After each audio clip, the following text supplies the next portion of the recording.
Olá pessoal, me chamo Pedro Sampaio, sou advogado especialista em direito de trânsito, atuante aqui no estado de São Paulo. Bem-vindos a mais um vídeo do nosso canal Transitando Direito.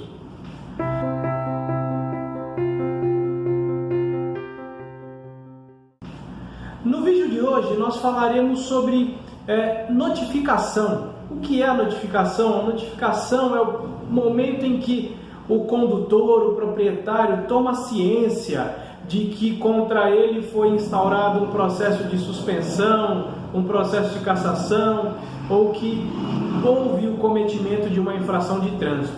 Então a notificação ela visa dar ciência ao condutor ou ao proprietário de algo, tá? Visa dar ciência do prazo de defesa que ele tem a apresentar contra aquela infração, contra a penalidade de multa, contra a instauração do processo de suspensão e de cassação. Tá ok?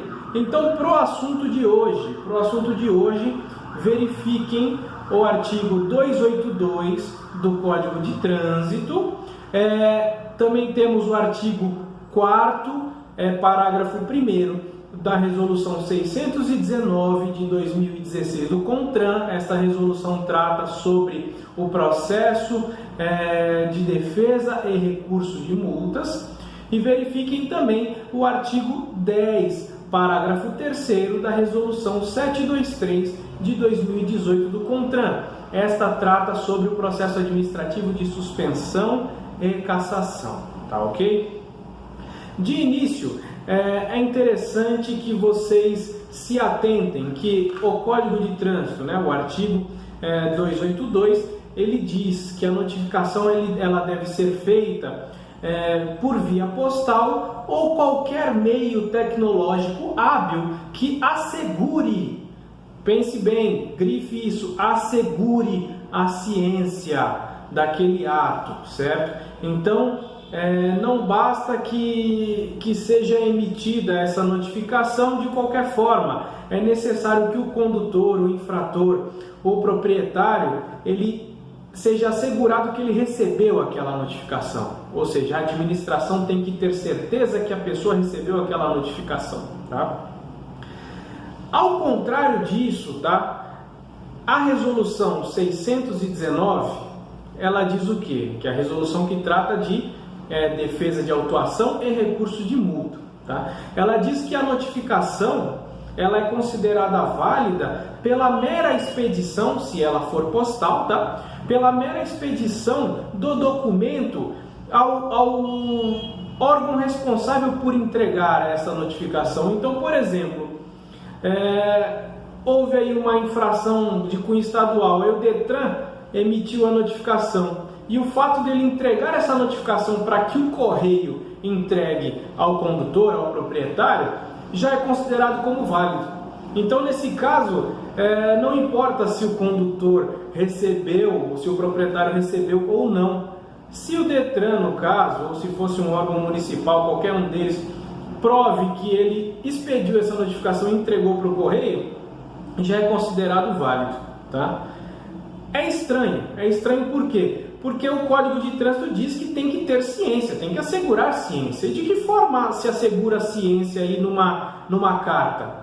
A forma mais comum é por meio de aviso de recebimento, certo? Chega a carta na sua casa, lá a notificação, quem recebeu vai assinar lá o aviso de recebimento, o correio devolve ao órgão que expediu aquela notificação esse aviso de recebimento. É a forma que se tem mais comum, mais barata de se assegurar a ciência, e ela deve ser assegurada. Tá? Porque o Código de Trânsito diz isso. Se o Código de Trânsito diz que deve ser assegurada, a resolução 619 ela não pode conceder menos direitos do que o Código. Se o Código diz que você tem este direito de tomar ciência, de ser notificado de forma inequívoca, ou seja, ter certeza que você foi notificado, a resolução 619 não pode falar que o mero encaminhamento para o correio já torna válida a notificação.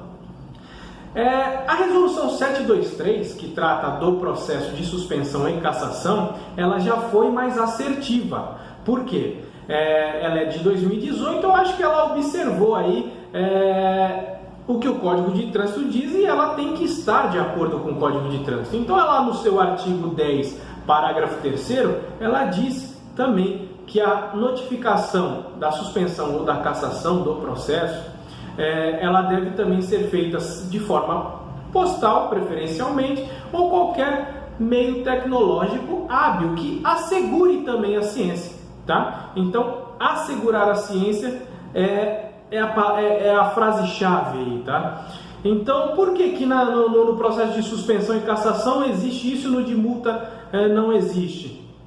Foi um ato falho de quem fez a resolução 619, tá? Porque se você fizer uma interpretação não literal, ou seja, não ler apenas o que está escrito na lei, mas sim uma interpretação constitucional que te garante a defesa, a ampla defesa, te garante o contraditório, então deve ser observado sim a ciência inequívoca. Então você, em sua defesa, se você não foi notificado, você vai dizer que não foi notificado. Então, em regra, a administração tem que demonstrar que te notificou.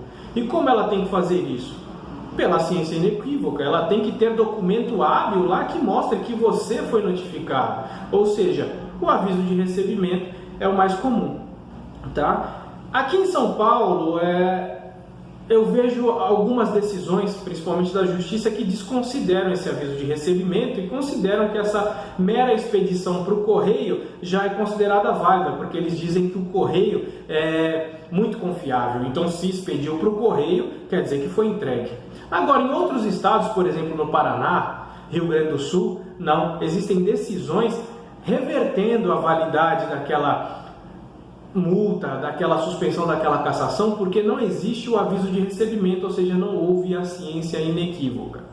Então, senhores, prestem bem atenção, vocês têm direito sim de ser notificados e que essa notificação seja feita de forma correta. A administração ela deve seguir o que está na lei. Se a resolução te dá menos direitos, essa resolução não é válida, pelo menos nesse artigo. Então, em tese, esse artigo 4º, parágrafo 1º da resolução 619, ele não é válido. Você deve considerar o que está no CTB. E o CTB diz que tem que dar ciência inequívoca. Ok?